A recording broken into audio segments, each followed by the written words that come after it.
when we started living together, and I realized we had the same friends, ate the same food, breathed the same air, and I started to think like, well, where do I end and where does she begin?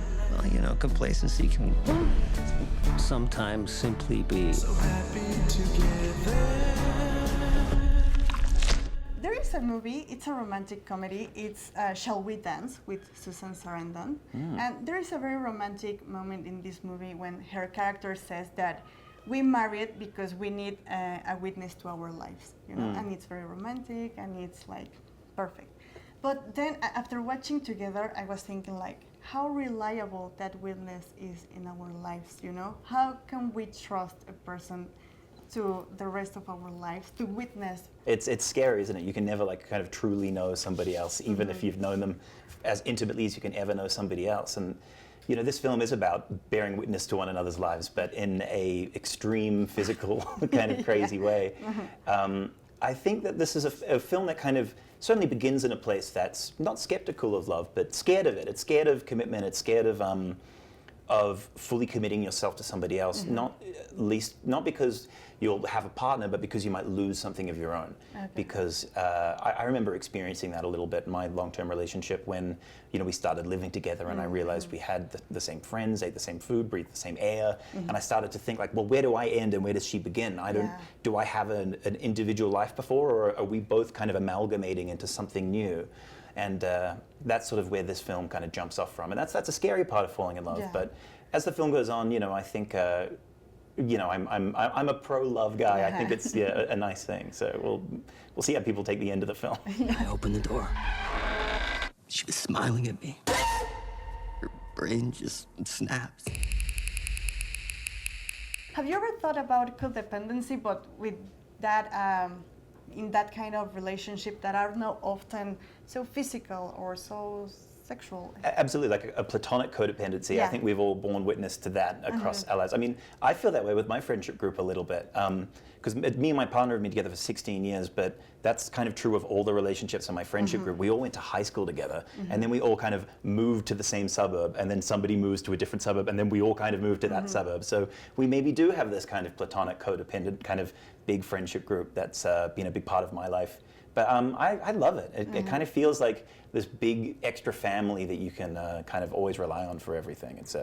It might be strangely codependent, but hey, maybe that's not so bad.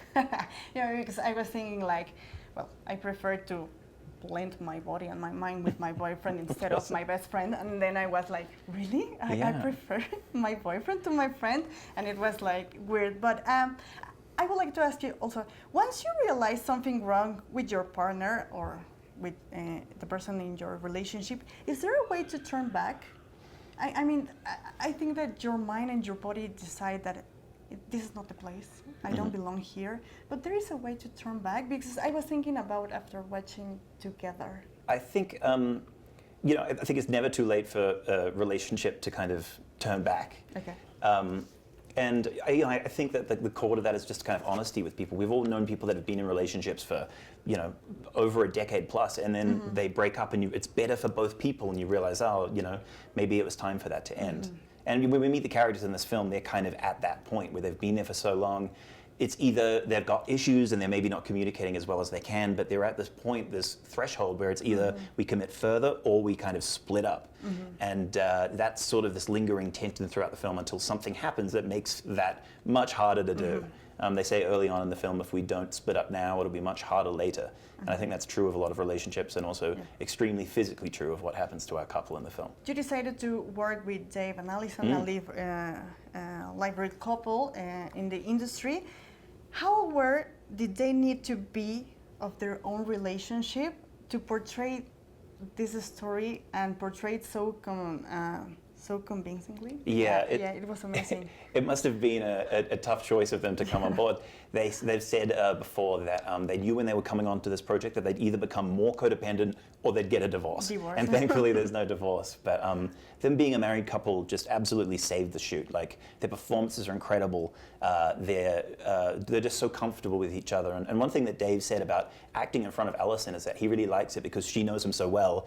He can't lie, he can't be false, so he had to be real. And I think think it really elevated both their performances working together, and also helped with the fact that this is a film of extreme intimacy, emotional and physical intimacy, and having a couple that have that sort of real history just made it just so smooth. And I think you can see it on screen that they have chemistry. And it's full on. Explain it, but we're sick. How would you describe your own relationship with cinema? Do you think it's a healthy relationship? Yeah, I mean, this is maybe sort of corny to say, but all I've ever wanted to do is make film. I grew up on a farm in New Zealand before I moved to Australia, and it was very isolated from other people.